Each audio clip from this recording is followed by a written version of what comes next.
Já participa conosco aqui o senador Paulo Paim. Nós vamos fazer essa entrevista aqui pela Bitcom TV, ligando toda a Serra Gaúcha, conectando toda a Serra Gaúcha também pela TV Serra em Farroupilha, quem nos assiste. Senador Paulo Paim, muito bom dia, seja bem-vindo então à nossa entrevista pela Bitcom TV. Satisfação é nossa, bom dia, falar para minha querida cidade natal, que eu sempre digo que eu passei os melhores tempos da minha vida foi aí, viu?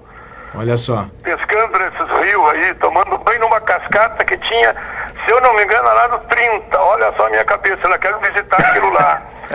Foi um bom tempo que eu fui presidente de ginásio noturno para trabalhadores, fui do estadual Santa Catarina, trabalhei no Eberle, enfim, bons tempos. Satisfação estar com vocês que mandam aí. Eu sei que é o Cleberson, né, e o Leandro. Exatamente. Exatamente. Estou à disposição de vocês, viu? Obrigado mais uma vez, senador.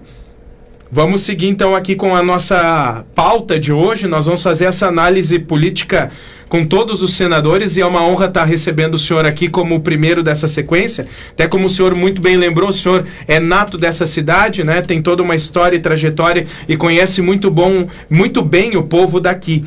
E em relação a essa questão do trabalho nesse período de coronavírus, como que o senhor tem avaliado essa situação do trabalho?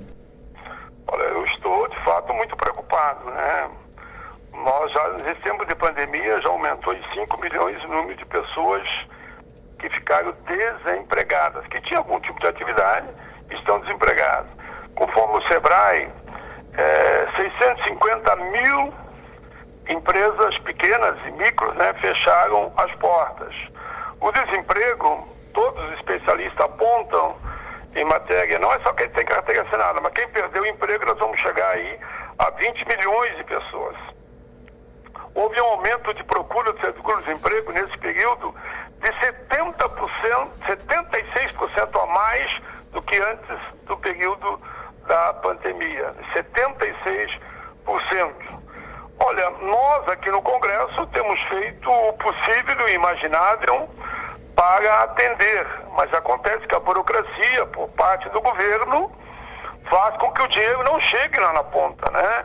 Por exemplo, as micro e pequenas empresas, aprovamos aqui, até foi do senador Jorginho Melo o projeto, relatora Cátia Abreu, mas até hoje a gente vê só reclamação das pequenas e micros que o dinheiro não chegou. Mesmo o dinheiro para o Estado, né? Que somando tudo aquele auxílio de emergência, vai dar em torno aí de uns 4 bilhões que deveria chegar no Rio Grande do Sul, né?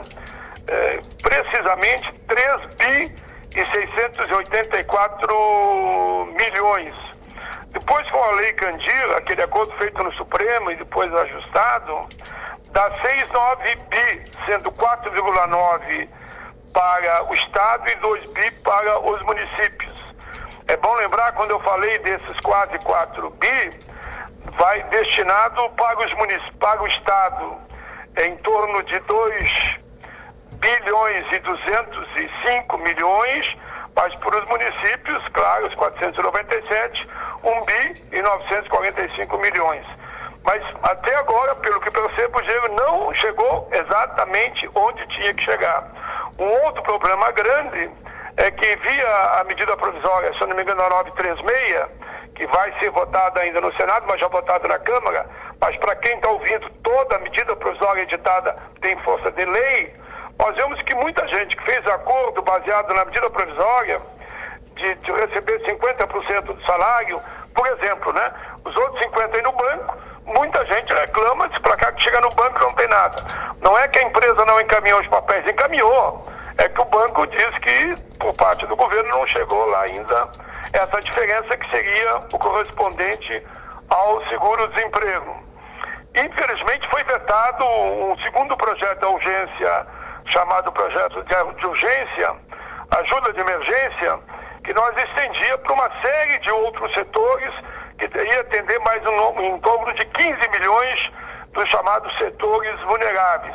Até o momento chegou a primeira parcela a 55 milhões, 55 milhões exatamente, mas foi um gasto que eles falam que gastaram em torno de 35 atingisse a outra parcela, seria mais ou menos 7 bi. Nós não vemos motivo nenhum de ter esse veto. Como ele vetou, inclusive o pessoal da cultura que estava nesse auxílio de emergência, nós aprovamos, felizmente, um outro projeto que foi para sanção, que vai mandar 3 bi para todo o setor da cultura, que vamos convir, né, que não tem como ele sobreviver. Restaurante fechado, bar fechado, onde eles cantam, dão um show, teatro fechado, casa de espetáculo, simples que seja fechado, filmagem fechado, mesmo as telenovelas, enfim, por mais simples que seja ou grande, tudo fechado. Por isso que esses 3 bilhões são fundamentais, e eu reuni com o pessoal da cultura do Rio Grande do Sul e pedimos que o Senado aprovasse sem emenda. Tem aqui outros problemas. A 927 é uma que procura reconstruir praticamente o que estava na 905, que é aquele contrato verde e amarelo, que era em outros tempos e não em tempo de pandemia. Nós temos argumentado que o acordo que se tem aqui, e por isso se vota no Senado a maioria por acordo, quase que 99% votando junto, é para só votar temas que tenham alguma ligação com a pandemia. E para não falar só eu na abertura, eu diria a minha maior preocupação, além do desemprego, a contaminação, é também com aquelas pessoas que estão na linha de frente, principalmente que atuam no leque da saúde, pegando desde médico, técnicos, enfermeiros, o próprio pessoal da limpeza, os terceirizados, e por que não lembrar do próprio Gari e os motoristas de ambulância, que fiz uma live com eles, onde eles dizem que para eles não é dado equipamento de segurança. Eles são obrigados a circular com a pessoa contaminada, muitas vezes tem que circular, tá com ela quase que morrendo dentro da ambulância, porque não acha uma UTI, estou falando a nível nacional, né? Então o quadro é um quadro muito preocupante, o governo ainda não ajuda, que quando todas as organizações do mundo todo e do Brasil, inclusive do Brasil, dizem que dentro do possível, se cuidar, usar máscara, fica em casa dentro do possível. Sabemos que não dá para dizer para o cara ficar em casa para fome, né? Diz que o Estado tem que fazer a sua parte. O governo diz que é uma gripezinha. Veja, nós estamos indo para o 4º ministro na área da educação. Temos 2, um provisório, e estão me dizendo agora que vai vir um outro, porque esse, de fato, não é do setor, não tem nada contra quem seja, mas vamos ir para um 4º ministro em pleno enfrentamento a esse inimigo invisível que está matando a nossa gente, quase 1.000 pessoas por dia. E por final, só para concluir, o dado é a crise recente, né? Ainda agora é de esconder os dados, que não mais vão divulgar os dados, porque se divulgar até às 7 horas, os jornais, enfim, TV, Rádio Jornal, vão poder divulgar, mas tem mais que divulgar, o povo tem que saber o que está acontecendo para ter políticas preventivas. O Brasil está se isolando cada vez mais, saiu do ranking internacional de controle, porque diz que o Brasil está omitindo dados, tiraram fora dos países que aquela central que se faz a nível mundial. Houve 2, 3 encontros chamados a nível internacional para discutir, um deles, por exemplo, que é 50 países para discutir a saúde, responsabilidade social e o clima, ou seja, o meio ambiente. O Brasil também ficou fora. É nesse clima que nós estamos vivendo, mas o Congresso está fazendo a sua parte e vamos torcer para que a gente passe logo por essa pandemia. Vou passar a palavra para o colega Leandro Adamati, da TV Serra de Farroupilha, senador. Ótimo, obrigado, Portela. Senador Paulo Paim, um prazer conversar com o senhor. Bom dia, tudo bem? Tudo firme. Bom dia. Senador, uma das preocupações é um assunto que o senhor domina muito bem. Eu tenho recebido muitas demandas de aposentados também questionando, mas vem cá, será que o governo vai conseguir pagar a aposentadoria, os benefícios, enfim, diante dessa crise econômica? Porque a gente sabe que a pandemia da Covid-19 afetou toda a economia e tem alguns segmentos da economia que estão em frangalhos, né, senador? O senhor, conhecendo bem essa questão, que palavra o senhor pode dar para os nossos aposentados e pensionistas? Corre-se algum risco ali na frente do governo não ter um recurso para poder honrar com o pagamento das aposentadorias e benefícios? Não, quanto a isso, eu não tenho preocupação. Eu sei que a crise econômica quando eu digo que sim, 150 mil empresas fecharam.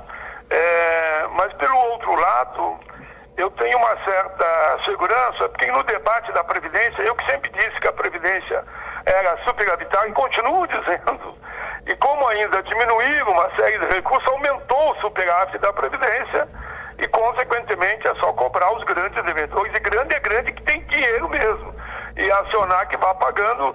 Eu não vejo grandes problemas. Eu acho que os pagamentos dos chamados investimento na área social, porque estamos falando aqui de seguridade, né? Saúde, assistência e previdência.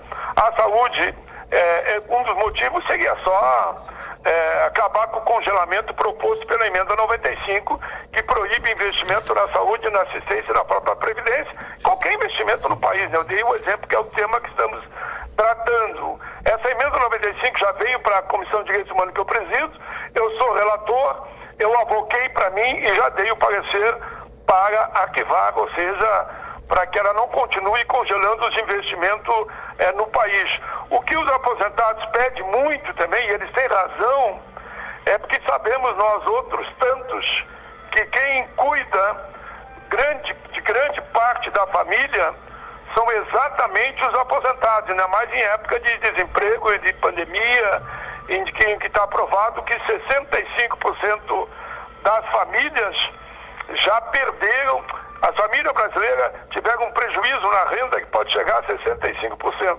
Isso tudo é gravíssimo, mas pode ficar tranquilo que eu estou acompanhando aqui em Brasília nesse sentido, não há nenhuma suspeita de que não vão poder pagar o dinheiro dos aposentados e pensionistas. O que eu disse, o que eu estou tentando dizer no final agora, que eu comecei e paguei, o que nós estamos tentando é fazer com empréstimo consignado, talvez volte a semana ou a semana que vem, principalmente dos aposentados, seja suspenso o pagamento pelo menos por 6 meses ou por 4 meses. O meu projeto é por 6 meses, porque como eles estão tendo muitas vezes que sustentar a família, porque filho, neto, enfim, ficaram desempregados, o aposentado acaba colaborando com a família. Então o quadro é esse, não há risco, não vejo risco quanto a isso. O segundo caso é que temos que aprovar para que o consignado pelo menos se dê um prazo aí de 4, 5 meses para ele voltar a pagar. Não é perdão, ele voltará a pagar ali na frente. Certo. Mais uma questão de minha parte para concluir, depois o colega Portela também tem a continuidade, senador. Ainda ontem à noite eu recebi um link de um portal de notícias de uma aposentada, e nessa época de muita proliferação de fake news, a gente que é jornalista também tem dúvidas. Mas eu lhe pergunto, tramita ali no Senado Federal a possibilidade de estender, de colocar em prática o 14º salário para os aposentados? Se está tramitando, o senhor acredita que a proposta possa vir a vingar nesse ano? Eu acho difícil, viu, Latempo? Vamos ser muito francos, porque não adianta, como diz o outro, só jogar para a torcida para ganhar a palma e vai lá na hora do pênalti e erra o gol. Ou seja, não se torna realidade. Nós temos um momento que ninguém vai ter aumento real. Ninguém vai ter. Se eu falo que o PIB vai ter uma grande de 4%. Você mesmo perguntou, porque tem lógica. Eu já recebi essa pergunta aqui também. Vem cá, não vamos começar a atrasar o salário dos aposentados? Eu digo que não. Mas achar que vai ter um benefício extra nesse período onde as contas públicas estão cada vez ficando mais difíceis para manter em dia, é muito difícil. Claro, existem inúmeros projetos aqui no Congresso para todo lado. Veja bem, vou dar um exemplo. O salário mínimo, ninguém queria relatar. Ninguém, que eu digo, não havia atração para relatar, porque não ia ter aumento real. Eu peguei e relatei. Eu fui o autor, praticamente, que viajei o Brasil todo na construção, que aprovou a política de salário mínimo mais PIB. E a medida provisória só garantia o salário mínimo. Só garantia a inflação. O que eu fiz? Dei o parecer favorável para que isso não ia cair, não íamos termos o reajuste da inflação em cima do salário mínimo. Como a gente sabe que o PIB vai ser negativo, aí assumimos o compromisso de trabalhar todo mundo. Eu espero que a gente consiga avançar, que a política de inflação mais PIB volte, mas tem que voltar, claro, e torcer para que o PIB seja positivo. Porque se o PIB for negativo, não significa igual a zero. E ainda vão criar obstáculos de querer congelar o salário dos aposentados, não dando nem a inflação. Mas eu digo, não, eu assumo porque eu sei bem o que eu estou fazendo. Aprovei e com isso eu estou garantindo que o salário de todos os aposentados serão corrigidos pela inflação na íntegra da inflação. Seja ela 5%, seja 10%, vão ter inclusive a correção, mas não acredito em possibilidade alguma de um 14º nesse período em que o país todo está chorando e a maioria das famílias estão com seu salário reduzido. Senador, a questão também dos protestos e manifestações, o senhor acredita que saiu do controle a questão partidária envolvendo a questão também da pandemia, a disputa política, foi para um outro panorama, ao não ser o panorama técnico que se tinha desde o começo para o mundo inteiro como a principal diretriz de trabalho dos países em combate ao Covid-19? Olha, na verdade, essa juventude mundial me surpreende positivamente todos os dias, viu? A juventude me encanta. Foi a juventude que nos grandes momentos das vidas desse país sempre esteve na linha de frente. Foi a juventude.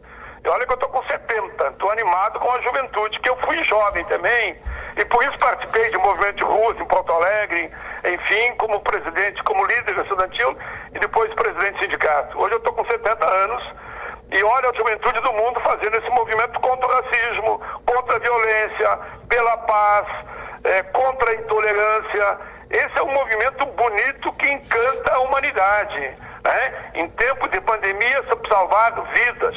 Esse movimento contra o preconceito e o racismo, vidas negras importam, e outras tantos, né? O Basta, o Todos pela Democracia, Estamos Todos Juntos, somos mais de 70%, se referindo àqueles que querem a democracia. São movimentos que estão surgindo no mundo todo e de uma forma muito positiva. Pode ser que agora as pessoas olhem mais para dentro de si, olhem mais para o coração, que a alma brilhe de forma mais forte e que olhe o outro com o mesmo carinho que você gostaria que alguém te olhasse. Esse movimento é um movimento fantástico. Eu só espero que aqui no Brasil, como eu vi, ontem estava meio dividido, claro que estava, mas esse mês houve movimentos. Mas a palavra que eu via contra a intolerância, contra o racismo, contra o feminicídio, por exemplo, que a violência contra as mulheres aumentou muito. Aumentou mais de 50% nesse período, né? E contra o racismo. Isso é bom para que a gente possa sair dessa, fortalecendo a democracia, mas que a violência diminua e ninguém esteja julgado pela cor da pele. Então eu acho que é um momento bonito, viu? Onde não houve, no Brasil não houve, digamos, grande violência, sempre tem os provocadores, viu? Pode saber que não é a juventude, sejam negros, isso eu achei muito bonito no mundo todo, que o movimento tu vê lá, é só você olhar. É negros e brancos, todos juntos pela paz e contra os preconceitos. Isso é muito bonito. E não dá para que meia dúzia de provocadores, seja aqui ou outro em outros países do mundo também, que vão querer prejudicar um movimento tão bonito, tão generoso. Certo, ganhou força. Com tanto amor como esse. Claro, claro. Ganhou também força nos últimos tempos, e não é situação só da pandemia, mas aflorece nesse momento de pandemia, alguns grupos aí voltando a pedir intervenção militar. Como que o senhor também tem visto essas manifestações? Eu acho lamentável, né, que algumas pessoas estejam com essa posição tão atrasada, tão arcaica, tão obsoleta. É só olhar para o mundo. Se alguém está ouvindo nesse momento e tem essa visão, não se sinta ofendido. Eu quero só refletir com vocês, né? Porque eu sei da audiência da emissora aí, da TV, enfim. Me diga, eu pergunto para todos, existe um país no mundo onde tem um sistema melhor que a democracia? Na história da humanidade. Pode pegar desde antes de Cristo, depois de Cristo, se alguém conseguiu inventar um sistema melhor que a democracia. A democracia é liberdade, é justiça, é paz, é direitos humanos, é a busca de direitos iguais. Bom, claro que tem diferenças, mas é a democracia que pode resolver essas questões, como muitos países estão fazendo, investindo principalmente na educação de qualidade, no ensino técnico. Deixa só dar o meu exemplo. Minha vida mudou graças à escola Senai Nilo Peçanha de Caxias do Sul. Eu era vendedor, tem uma música que fala vendedor de flores, mas era vendedor de frutas. Consegui entrar no Senai, havia teste, né? A minha vida mudou dali para frente. Hoje estou no Senado, já fui vice-presidente do Senado, eu tenho esse carinho enorme pela educação, o Sistema S. E foi no ginásio noturno para trabalhadores aí, foi no Santa Catarina, que eu presidi também, que eu entrei no viés político e depois sindical e cheguei, enfim, a deputado e senador.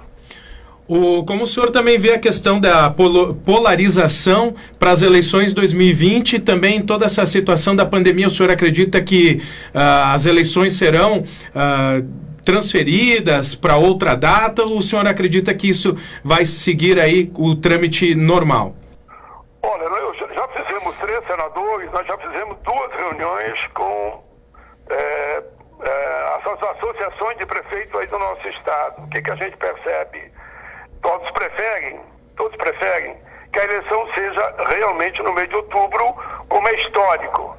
Eles dizem o seguinte, que eles têm preocupação com o período de transição, contas, enfim, passar direitinho para aquele que for reeleito ou aquele que for reeleito continuar. Mas o que prevalece aqui em Brasília até o momento? Até o momento, todos insistem na seguinte tese: vamos manter outubro. Se não der, a intenção seria novembro, vai com o segundo turno no início de dezembro. Seria novembro, ali para o fim de novembro, e se a pandemia continuar tão forte como está, infelizmente, matando 1.000 pessoas por dia no Brasil, né? Sim. Mas o objetivo é que as eleições, o objetivo número 1, o que é consenso é que as eleições têm que sair esse ano. E os prefeitos sejam empossados em janeiro do ano que vem. Senador Paulo Paim, eu quero agradecer a sua entrevista aqui na Bitcom TV, falando para toda a Serra Gaúcha sobre diversos temas importantes. Então, muito obrigado pela sua participação. Eu agradeço, um abraço a minha querida Natal, Cleberson e Leandro Adamati. Foi uma satisfação falar com vocês. Ótimo. Saudades da terrinha. Abraço a todos. Um abraço. Está aí, então, o senador Paulo Paim.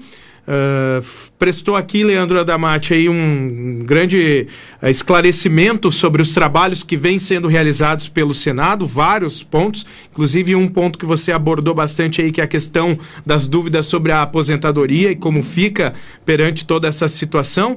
Estamos numa crise e ela é multifacetada, ela não é apenas econômica, ela é multifacetada, tem um viés político por trás de todas essas decisões políticas também. O Brasil, como algumas pessoas fora do Brasil dizem, é uma panela de pressão, né? Então o caldo a gente não sabe quando que fica pronto, quando que não fica, só sabe que está em ebulição. E essa situação, claro, da questão partidária, da questão de polarização, ela aparece ainda mais nesses momentos de crise e, claro, né, todos saem perdendo se as coisas não avançarem. O lado bom do que o senador falou é que estão sendo tomadas decisões e, principalmente, iniciativas para que seja contornado aí as questões ligadas não apenas ao trabalho e o emprego, mas também ligado também às empresas que empregam esses trabalhadores no país.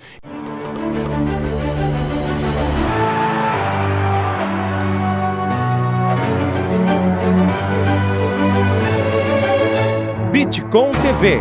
Passa no seu smartphone.